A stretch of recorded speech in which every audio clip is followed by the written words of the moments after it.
Casper and Dennis here for Submission Radio, just ahead of UFC 221. Proudly brought to you by Engage Combat Wear. We're standing here with the other co-host, the other big star of the Half-Cast podcast. Very fancy outfit today. We spoke to Tai Tuivasa. Oh, bit of nipple action.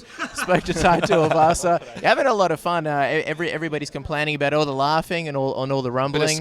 Bit of skin. It's Tai and Tyson make a lot of noise here. We put Tai on the spot, asked him about The Rock. You said you wanted to get him on the Half-Cast podcast. Wasn't sure what he was going to ask. What did you want to ask him? Ask The Rock? Yeah, if you had one question. Oh, man. And you said he was your celebrity crush, I believe, on the program. Yeah. Yes. So still a celebrity crush? Or yeah, well, maybe if we can things just changed over the last few weeks? Maybe we can just date. Maybe we can date. That'll be the question. Yeah, he does have a family, but he might be open to it. 100%. I've heard. Didn't something come out today with that music producer that's been saying in the 70s? Didn't you? Quincy Jones. That's the one. He knows. You know what I'm talking about, didn't you? Who was it? Who was he talking about? Richard Pryor. That's right. Richard Pryor and the other actor. What happened? Yeah. What did he just say? What did he say? Is he still coming from the side? Wait, bruh. It's all happening here. Okay. This can be The Rock interview. He comes on the Half-Cast podcast. What did he say? Go, give it. We got the thing yesterday. I was like, oh, nah. And he's like, oh, well, Tyson kind of dressed like Romero. I said that just before. That's why I said hola papi, because he's like... Hola, papi. What do you think of that comparison? I mean, double denim, and he pulls it off well. It's weird because it's not even close to what he was wearing, but maybe it's just... Are you mildly offended? I see a little No, not at all. I think they just confused because of the muscles. Yeah. Like, that's what, like, the comparison to me and Romero, we've got the same body shape, just busted out. Yeah. So, whatever. In all seriousness, though, you're coming off your first ever career loss, the one to Ilir Latifi, and it's always interesting to see how fighters bounce back, and obviously, going from undefeated to no longer. How did you sort of take that? How did you, I guess, get over it and move past it? Can't really give a shit, man. Like, you look back on it and you see what you did wrong, and then you move on. It's just like with life. I take losses every day in life. With the fight, it's nothing different. You learn from it, and then you move on. I feel like I've done that, and I'm ready to get in there, and I couldn't wait to fight. And now I'm like, I just really want to get in there and just punch this guy in the face. It's nothing personal to him. I just want to punch him. Is it almost even less pressure? Because you see people like, say, Joanna Jędrzejczyk, Ronda Rousey talking about wanting to retire undefeated, and now that you're no longer undefeated, it's like a weight off your shoulders. It's weird. I don't know. Like, I don't know why everyone tries to do that undefeated thing. It's MMA. Like, no one's figured out the best thing, like with Floyd Mayweather or anything yet. So I'm not pressured either way. I wasn't pressured when I had the zero, and I'm not pressured now. So I just go in there and fight. Everyone makes a big thing of it. We're just going in there to fight. In your last fight, you were at Jackson Winkle-Johns. Yep. Coach Wink said a lot of great stuff about you to us. What was your preparation like for this fight? And did you go over there at all, or were you primarily based out of Australia? No, primarily Australia for this one. Just had a couple sponsors fall through, so it worked out better. And in the long run, it worked out better as well. Weather, timing.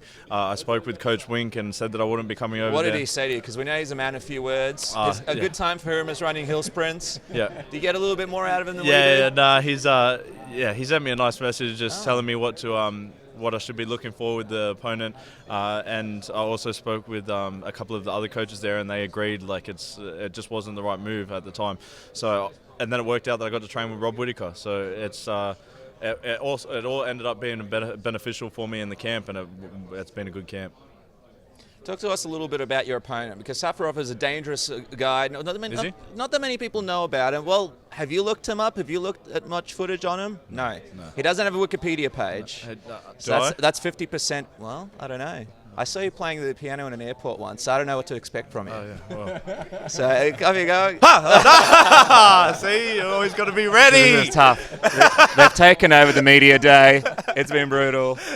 Poor Israel was trying to answer a question before. I didn't know what was going on. No, but talk a little bit about him. Are you happy that you got matched up with him here in Perth? Because he's a tough opponent that not that many people know about. Obviously, you don't know much about him. Yeah, but he's I definitely challenger. know what you mean. We're fighting the best in the world, so there's always going to be dangerous opponents.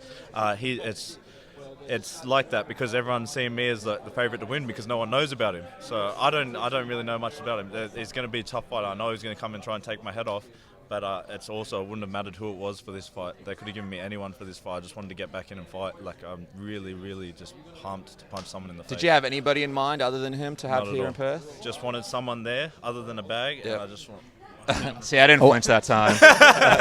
You just wanted a warm body on the night.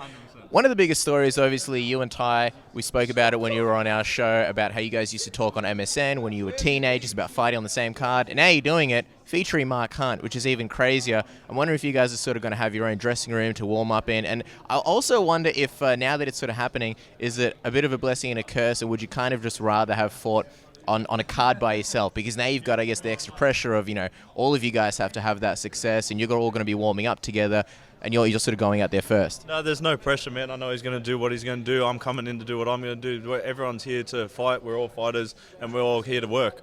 So, and not even that, there's so many Australians on here that I've trained with or been part of their career, and even a lot of the New Zealand boys. It's crazy this side of the world what we're going to do, and this is a sleeper of a card, man. There's going to be some good fights on here, and I'm so pumped to show the world, because there's a lot of people hating on it, saying they're not going to pay for this, but they're still going to watch.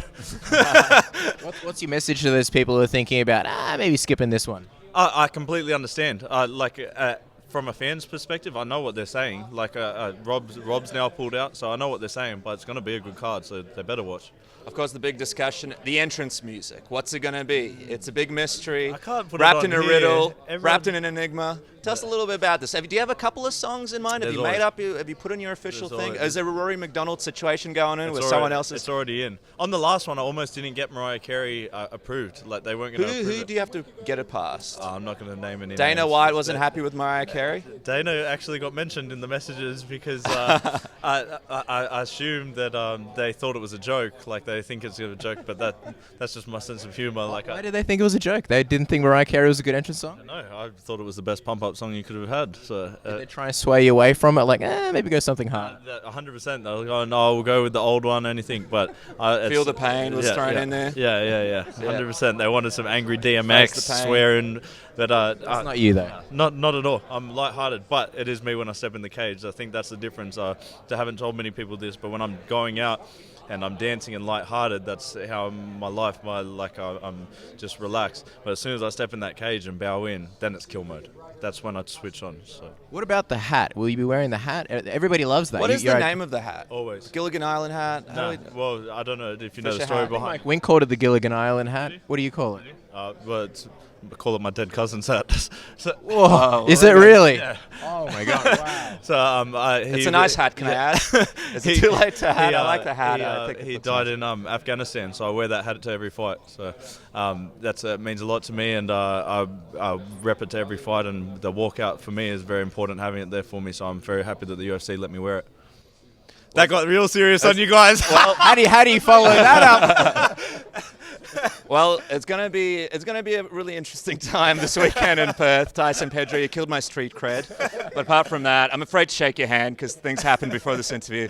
But best of luck in Perth. I'm not Safarov, I assure you, and we're excited to see what happens. Thanks for your time. Boys. Appreciate it.